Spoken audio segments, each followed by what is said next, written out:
Matthew 26. When Jesus had finished all these sayings, he said to his disciples, "You know that after 2 days the Passover is coming, and the Son of Man will be delivered up to be crucified."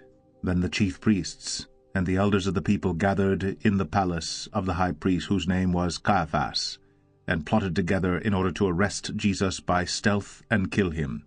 But they said, "Not during the feast, lest there be an uproar among the people."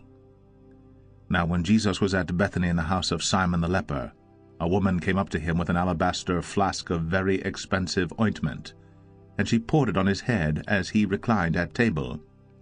And when the disciples saw it, they were indignant, saying, "Why this waste? For this could have been sold for a large sum and given to the poor."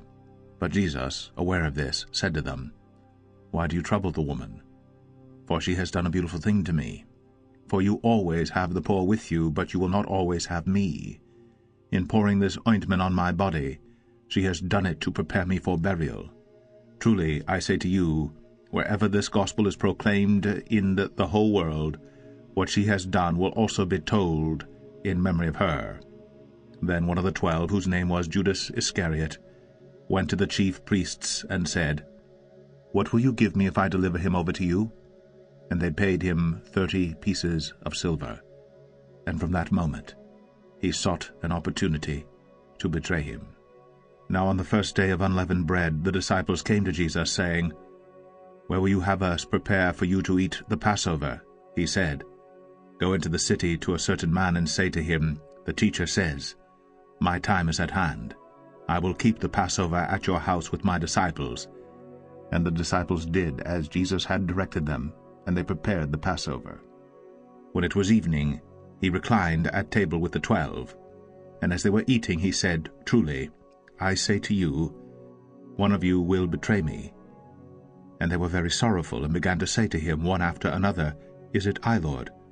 He answered, "He who has dipped his hand in the dish with me will betray me.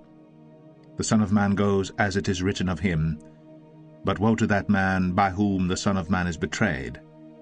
It would have been better for that man if he had not been born." Judas, who would betray him, answered, "Is it I, Rabbi?"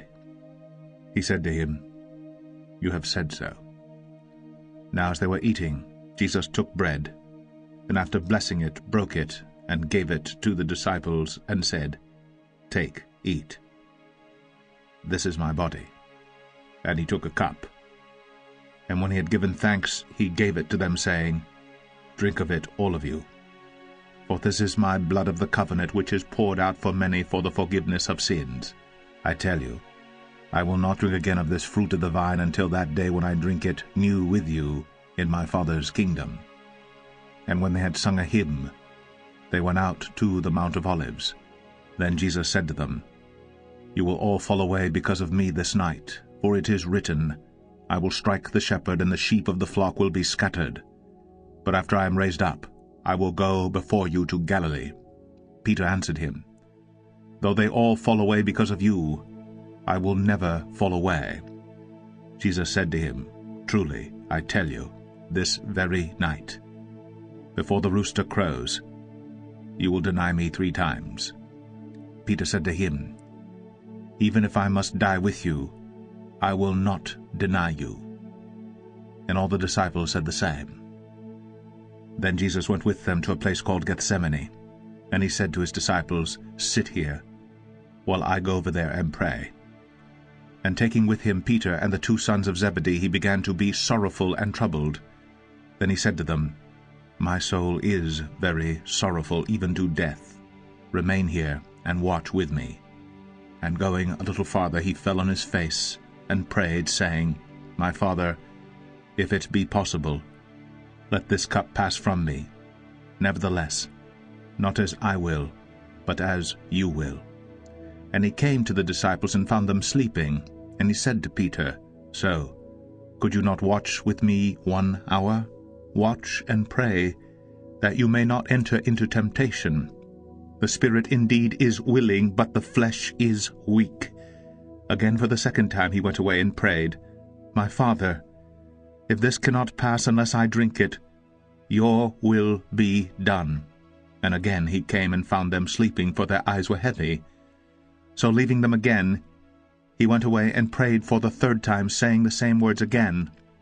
Then he came to the disciples and said to them, "Sleep, and take your rest later on. See, the hour is at hand, and the Son of Man is betrayed into the hands of sinners. Rise, let us be going. See, my betrayer is at hand." While he was still speaking, Judas came, one of the 12, and with him a great crowd with swords and clubs from the chief priests and the elders of the people. Now the betrayer had given them a sign, saying, "The one I will kiss is the man. Seize him." And he came up to Jesus at once and said, "Greetings, Rabbi," and he kissed him. Jesus said to him, "Friend, do what you came to do." Then they came up and laid hands on Jesus and seized him. And behold, one of those who were with Jesus stretched out his hand and drew his sword and struck the servant of the high priest and cut off his ear. Then Jesus said to him, "Put your sword back into its place, for all who take the sword will perish by the sword. Do you think that I cannot appeal to my Father, and he will at once send me more than 12 legions of angels? But how then should the Scriptures be fulfilled, that it must be so?" At that hour Jesus said to the crowds, "Have you come out as against a robber, with swords and clubs to capture me? Day after day I sat in the temple teaching, and you did not seize me.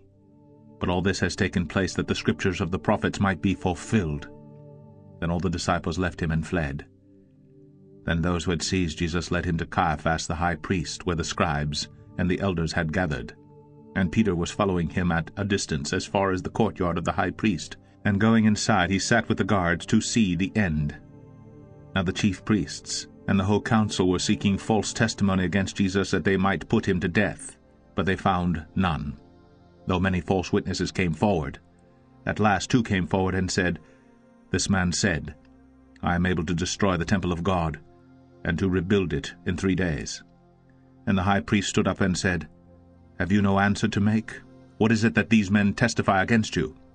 But Jesus remained silent. And the high priest said to him, "I adjure you, by the living God, tell us if you are the Christ, the Son of God."